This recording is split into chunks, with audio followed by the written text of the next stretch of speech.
वालेकुम दोस्तों, कैसे हैं आप लोग। सब उम्मीद करता हूँ ठीक ठाक होंगे, खैरियत से होंगे। दोस्तों, अल्फला ग्लास टेक्निकल चैनल की तरफ से आपके लिए एक और हम लोग टेक्निकल वीडियो लेके आए हैं। इस वीडियो में हम लोग आपको बताएंगे शावर कैबिन के साइज़ कैसे लेते हैं। अगर आपका ऐसी ड्राइंग का शावर कैबिन लग रहा है तो उसके साइज़ आप लोग कैसे निकाल सकते हैं। असल पे ये सामने आपको ये नज़र आ रहा है शावर कैबिन, ये कंक्रीट के अंदर है। ऊपर वाली साइड से भी कंक्रीट के अंदर है और नीचे वाली साइड पे जो थड़ी है थड़ी के अंदर है, और राइट साइड से भी पत्थर के अंदर है। जो टाइलें लगी है टाइलों के अंदर गया ग्लास, और लेफ़्ट साइड से भी ग्लास अंदर है। अब ये अंदर गया कैसे है। सबसे पहले हम लोगों ने क्या किया है जी, इसका जो टाइलें लगा रहा था, टाइलें लगाने वाले को हम लोगों ने बोल दिया जी इसके अंदर 1 इंच का हमें ग्रूव दे दे, गहराई 1 इंच हो और जो उसकी विड्थ हो वो तकरीबन मैक्सिमम 5 सूत्र हो। ठीक है, तो उस तरीके से हम लोगों ने ये पहले झरिए वगैरह निकलवा दी थी। लेकिन आपने इसका साइज़ कैसे लेना है ये मैं आपको बताता हूँ। जैसे कि नीचे वाइट आपको थड़ी नज़र आ रही है, ये वाली वाइट आपको थड़ी नज़र आ रही है, यहाँ से आपने इंची टेप उठाना है और उठा के टॉप जहाँ पे टाइल फिनिश हो रही है, ख़त्म हो रही है, वहाँ से आपने पूरा साइज़ ले लेना है।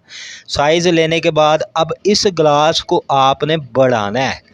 इस ग्लास को आपने छोटा नहीं करना, इस ग्लास को आपने बड़ा रहने देना है, यानी कि बढ़ाना है।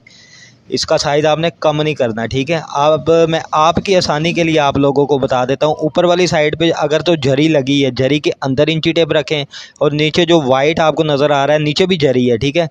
ऊपर से झरी के अंदर इंची टेप को रख लें और नीचे जो वाइट आपको नज़र आ रहा है एज, वहाँ से पूरा आप लोगों ने साइज़ ले लेना है। साइज़ लेने के बाद सिर्फ़ और सिर्फ आपने 2 सूत्र माइनस करना है, ठीक है। ये मैं आपको बता रहा हूँ इजीली आपको समझाने के लिए। बढ़ाने के चक्करों में अगर मैं आपको बताऊँगा तो वो आपके लिए मुश्किल हो जाएगी, लेकिन ये मैं आपकी आसानी के लिए आपको बता रहा हूँ। ऊपर से झरी लगी है, झरी के अंदर इंची टेप रख लें और नीचे जहाँ पे वाइट मार्बल ख़त्म हो रहा है, जहाँ पे बनी है, वहाँ से आपने पूरा साइज़ ले लेना है। पूरा साइज़ लेने के बाद 2 सूत्र ग्लास को कम कर देना है, ठीक है। और ऐसे ही ये अपना ग्लास टू ग्लास डोर लगा हुआ है, डोर के साथ 6/18 का हैंडल लगा हुआ है, बाकी हिंज लगे हुए हैं, और डोर के ऊपर वाली साइड पे अभी फिक्स तिल्ली लगनी बाकी है। तो ये हो गया एक हमारा शावर कैबिन। अब ये दूसरा शावर कैबिन आ गया जी, ये wall to glass with fix है, ठीक है। एक यानी कि इसमें वॉल टू ग्लास दरवाज़ा है और दूसरा हमारे पास फिक्स ग्लास है। फिक्स ग्लास के नीचे वाली साइड पे देखें तो आपको 2 क्लिप एसएस के नज़र आ रहे हैं कॉल्फ के, और लेफ़्ट साइड पे फिक्स को देखें तो दीवार के साथ आपको 1 क्लिप नीचे नज़र आ रहा है और एक ऊपर, वो तस्वीर में आपको नज़र नहीं आ रहा। और जो नीचे 2 क्लिप लगे हैं और साइड पे 1 क्लिप लगा है, क्लिप के साथ हम लोगों ने यू स्टिप जो पीवीसी है उसका भी इस्तेमाल किया है, ठीक है। इसका अब हम लोगों ने इसकी लूजिंग कितनी देनी है, इसकी टोटल आपने नीचे से ऊपर तक विर्थ का साइज़ ले लेना। चौड़ाई है जो चौड़ाई विर्थ ले लेनी है। पूरा साइज़ लेने के बाद आपने जो इसको टोटल लूजिंग देनी है। मैं एक चीज़ आपको बता दूं, दरवाज़े को हम लोग वैसे 5 सूत्र लूजिंग देते हैं विर्थ में shower cabin wall to glass में, ठीक है। लेकिन इसके जो फिक्स है, फिक्स के पीछे यू स्टिप का इस्तेमाल हुआ है, तो इसकी आपने 3 सूत्र फिक्स की भी लूजिंग दे देनी है। 2 सूत्र भी दे सकते हैं, 3 सूत्र भी दे सकते हैं। तो अब मुद्दा ख़त्म करते हैं। विर्थ में पूरा साइज़ लेने के बाद टोटल आपने जो माइनस करना है 1 इंच करना है, और हाइट में आपको लूजिंग करने की ज़रूरत नहीं है। जैसे कि आपको फिक्स ग्लास के नीचे 2 क्लिप नज़र आ रहे हैं, इसके नीचे हम लोग पैकिंग रखेंगे तो ये ऑटोमेटिक ही ग्लास ऊपर उठ जाएगा। उसी के हिसाब से हम लोग दरवाज़ा लगा देंगे।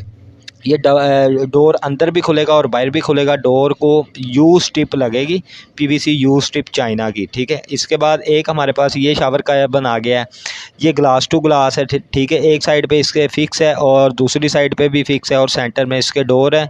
डोर के साथ आप जो हैंडल आपको नज़र आ रहा है ये 6/18 का हैंडल है, और ये शावर कैबिन का जो इस्तेमाल हुआ है, जो फिक्स लगा है, वो आपको नज़र आ रहा है। किसी भी किस्म का कोई भी एसएस का क्लिप नहीं लगा हुआ है। इसके राइट साइड पे भी हमने आधी बाई पौनी का यू लगाया है और लेफ़्ट साइड पे भी आधी बाई पौनी का यू लगाया है। तो इसमें अब हम लोगों ने लूजिंग कितनी देनी है, तो इसमें भी परेशान होने की ज़रूरत नहीं है। टोटल जो आपकी लूजिंग आएगी 1 इंच ही आएगी, ठीक है। 5 सूत्र दरवाजे की लूजिंग आती है, और मज़ीद आपने इसमें जो 3 सूत्र ऐड कर देना है। ठीक है। 1 इंच आपकी लूजिंग आएगी। 1 इंच 2 सूत्र भी दे सकते हैं, 1 इंच भी दे सकते हैं, ये दोनों ऑप्शन आपके पास है। ठीक है, हाइट में आपको लूजिंग देने की किसी भी किस्म की कोई ज़रूरत नहीं है। ठीक है, इसके बाद आ गया ये हमारा शावर कैबिन। ये एल शावर कैबिन है। इसमें गोल्डन आपको ऊपर एसएस का पाइप लग रहा है और गोल्डन ही जो हिंज है वो लगे हैं, और गोल्डन कलर के ही हमारे जो एसएस के फिक्स क्लिप है वो लगे हैं। और नीचे वाली साइड पे जो आपको ब्राउन ग्लास के नीचे नज़र आ रहा है वो थड़ी है। ठीक है, वो मार्बल की एक पट्टी बनी हुई है, थड़ी है। उसका ये फ़ायदा होता है, शावर कैबिन का जो पानी वगैरह होता है वो बाहर नहीं आता। ठीक है, तो इसको अब हम लोगों ने लूजिंग कितनी देनी है, इसका सबसे पहले आपने जो थड़ी है उसके सेंटर का निशान लगा लेना है। मिसाल के तौर पे अगर 4 इंच है तो 2 इंच उसका सेंटर निशान लगा के, जहाँ पे ये डोर का एज आ रहा है, एज के पास आपने 2-2 इंच सेंटर रख के निशान लगा लेना है। पूरा एक साइड पे इंची टेप को आपने फिक्स वाली साइड पे जहाँ पे दीवार के साथ लगा है वहाँ से साइज़ लेना है, और जहाँ पे आपका आके निशान आएगा थड़ी के सेंटर में वहाँ से आपने पूरा साइज़ ले लेना है। ठीक है, साइज़ लेने के बाद आपने टोटल जो इसको लूजिंग देनी है विड्थ में फिक्स की मैं आपको बात कर रहा हूँ। ठीक है, इसमें जो फिक्स को आपने लूजिंग देनी है सिर्फ़ और सिर्फ आपने 2 सूत्र लूजिंग देनी है, अगर पीछे आप लोग फिक्स क्लिप लगा रहे हैं और वो स्ट्रिप लगा रहे हैं। ठीक है, अब बात करते हैं दरवाजे की। दरवाजे वाली साइड पे आपको देखें, दरवाज़ा जिसके साथ चल रहा है वो है जी फिक्स ग्लास, उसके साथ आप देखें 2 क्लिप है वो लगे हुए हैं फिक्स ग्लास के साथ। तो इसको अब हम लोगों ने लूजिंग कितनी देनी है, इधर भी वही कुलिया आपने लगाना है, नीचे मार्बल के जैसे कि वो निशान लगा हुआ है, आपने विड्थ पूरी उसकी ले लेनी है। पूरी विड्थ लेने के बाद जहाँ पे आपका निशान आ रहा है, मैं बार बार आपको रिपीट कर रहा हूँ, जहाँ पे आपके थड़ी का सेंटर आ रहा है वो निशान लगा हुआ है। ठीक है, अब आपने इसकी लूजिंग कितनी देनी है, देखें आधी इंच जो फिक्स ग्लास है वो आधी इंच मोटाई में है। ठीक है, अब इसकी लूजिंग थोड़ी सी ज़्यादा आएगी, 5 सूत्र हमारी डोर की लूजिंग आएगी, और आधी इंच हमारे मज़ीद बीच में से निकाल देंगे, 5 और आधी इंच, यानी कि 1 इंच 1 सूत्र और 2 सूत्र हमारी जो दरवाजे के साथ फिक्स है उसकी लूजिंग आएगी। ठीक है, अब टोटल मुद्दा ख़त्म करते हैं जी, टोटल लूजिंग कितनी आएगी, यानी कि आधी इंच 1 इंच 1 इंच 1 सूत्र 1 इंच 3 सूत्र, टोटल जो आपकी लूजिंग आएगी विड्थ में डोर के साथ उसकी लूजिंग आएगी 1 इंच 3 सूत्र, और जो फिक्स है उसकी लूजिंग आएगी 2 सूत्र। हाइट में आप लोगों को लूजिंग रखने की किसी भी किस्म की कोई ज़रूरत नहीं है। अगर आपको हमारी वीडियो अच्छी लगती है, वीडियो को लाइक कर दें, चैनल को लाजमी सब्सक्राइब करें, जो घंटी का बटन है सबसे ऊपर वाली घंटी को जाके पुश कर दें। जज़ाकल्लाह, फिर मिलेंगे एक नई वीडियो में, तब तक के लिए अल्लाह हाफिज़।